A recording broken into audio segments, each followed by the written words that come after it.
too. Okay.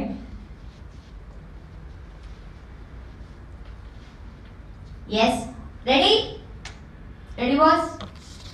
Okay.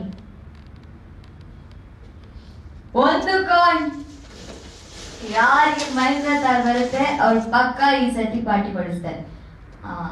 ಓ ಮೈ god, ಒಂದು coin ನನ್ನ ಕೈ ಸೇರಿದೆ. ವೆರಿ ಸ್ಪೆಷಲ್ ಕಾಯಿನ್ ಇದು. ಸೊ ಇದು ಡಿಸೈಡ್ ಮಾಡುತ್ತೆ ಯಾರಿಗೆ ಪ್ರೈಸ್ ಹೋಗುತ್ತೆ, ಬಂಪರ್ ಗಿಫ್ಟ್ ಹೋಗುತ್ತೆ, ಮಹೀಂದ್ರ ಥಾರ್ ಹೋಗುತ್ತೆ ಅಂತ. ಸೊ ಎಸ್, ರೆಡಿ ಇದೀರಾ? ಎಸ್. ಗೆಸ್ ಮಾಡ್ತೀರಾ? ಕಂಪನಿಯ ಯಾವುದೇ ಇದರಲ್ಲಿ ಕೈವಾಡ ಇಲ್ಲ. ಕಂಪನಿ ಒಂದು ಡಿಪಾರ್ಟ್ಮೆಂಟ್ ನಮಗೆ ಕೊಟ್ಟಿರುವಂತಹ ಜವಾಬ್ದಾರಿಯನ್ನ ಅವರು ಮಿಸ್ಯೂಸ್ ಮಾಡಿಕೊಂಡಿದ್ದಾರೆ ಅನ್ನುವಂತ ಒಂದು ಮಾತನ್ನ ಅವರು ಈಗಾಗಲೇ ಹೇಳಿಕೆ ಕೂಡ ಕೊಟ್ಟಿದ್ದಾರೆ. ಅದರ ಬರವಣಿಗೆಯಲ್ಲೂ ಕೂಡ ಅವರು ನೀಡಿದ್ದಾರೆ. ಹೆಚ್ಚಿನ ತನಿಖೆ ನಡೆಸುವುದಾಗಿ ಠಾಣಾಧಿಕಾರಿಗಳು ನಮಗೆ ತಿಳಿಸಿದ್ದಾರೆ. ಪ್ರಕರಣವನ್ನು ಕೂಡ ದಾಖಲಿಸಿದ್ದಾರೆ. ಅದೇ ರೀತಿ ಅವರು ಕೊಟ್ಟಿರುವಂತಹ ಹೇಳಿಕೆ, ಆ ಲೆಟರ್ ಕೂಡ ಇದೆ, ನಮಗೆ ಕೊಟ್ಟಿರುವಂತಹ ಹೇಳಿಕೆ. ಅದೇ ರೀತಿ ಅಧಿಕಾರಿಗಳಿಗೂ ಕೂಡ ಬೇರೆ ಹೇಳಿಕೆಯನ್ನು ಅವರು ನೀಡಿದ್ದಾರೆ. ಸೊ ಅದೇ ರೀತಿ ಈ ಒಂದು ವಿಚಾರ ತಿಳಿದಂತ ಸಂದರ್ಭದಲ್ಲಿ ಇಮಿಡಿಯೇಟ್ಲಿ ಕಂಪನಿ ಅವರ ಮೇಲೆ ಆಕ್ಷನ್ಸ್ ತೆಗೆದಿದೆ.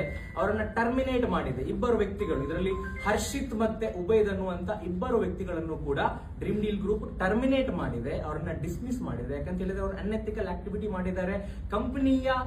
ಕಂಪನಿಗೆ ಮೋಸವನ್ನ ಎಸಗಿದ್ದಾರೆ. ಕಂಪನಿಯ ಗಮನಕ್ಕೆ ಬರದೆ ಗ್ರಾಹಕರಿಗೆ ಮೋಸ ಮಾಡುವಂತ ಕೆಲಸವನ್ನ ಅವರು ಮಾಡಿದ್ದಾರೆ. ಅವರ ಟರ್ಮಿನೇಷನ್ ಕೂಡ ನಾವು ಲೆಟರ್ ಕೂಡ ರೆಡಿ ಮಾಡಿದ್ದೇವೆ. ಸೊ ಇದನ್ನು ಕೂಡ ನಾವು ನಿಮ್ಮ ಮುಂದೆ ತೋರಿಸಲಿಕ್ಕೆ ಇಷ್ಟಪಡ್ತೇವೆ. ಸೊ ಇದಿಷ್ಟು ನಮ್ಮ ಏನ್ ಹೇಳ್ತೀವಿ ನಿನ್ನೆ ನಡೆದಂತ ಘಟನೆ. ಇದರಲ್ಲಿ ಕಂಪನಿಗೆ ಯಾವುದೇ ರೀತಿಯ ಏನ್ ಹೇಳ್ತೀವಿ ಕೈವಾಡ ಇಲ್ಲ. ಕಂಪನಿಯ ಸೆಪರೇಟ್ ವಿಂಗ್ ಆಗಿರುತ್ತೆ. ಈಗ ಉದಾಹರಣೆ, ಒಂದು ಚಿಕ್ಕ ಉದಾಹರಣೆ ನಾವು ಹೇಳುವುದಾದ್ರೆ, ಒಂದು ಬ್ಯಾಂಕ್ ಅಲ್ಲಿ ತುಂಬಾ ಜನ ಎಂಪ್ಲಾಯೀಸ್ ಗಳಿರ್ತಾರೆ.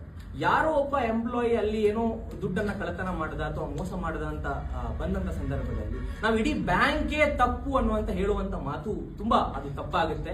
ಆ ಒಬ್ಬ ವ್ಯಕ್ತಿ ತಪ್ಪು, ಆ ಇಡೀ ಸಂಸ್ಥೆ ತಪ್ಪಾಗಲಿಕ್ಕೆ ಸಾಧ್ಯ ಇಲ್ಲ. ಸೊ ಇದನ್ನ ಕೂಲಂಕುಷವಾಗಿ ಪರಿಶೀಲನೆ ಮಾಡಲಿಕ್ಕೆ ನಾವು Me too. Okay.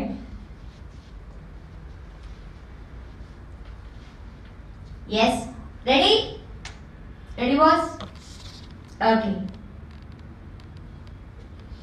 ಒಂದು ಕಾಯಿನ್ ಯಾರಿಗೆ ಮೈಂದ್ರ ತರ ಬರುತ್ತೆ ಅವ್ರು ಪಕ್ಕ ಈ ಸತಿ ಪಾರ್ಟಿ ಪಡಿಸ್ತಾರೆ. ಓ ಮೈ ಗಾಡ್, ಒಂದು ಕಾಯಿನ್ ನನ್ನ ಕೈ ಸೇರಿದೆ. ವೆರಿ ಸ್ಪೆಷಲ್ ಕಾಯಿನ್ ಇದು.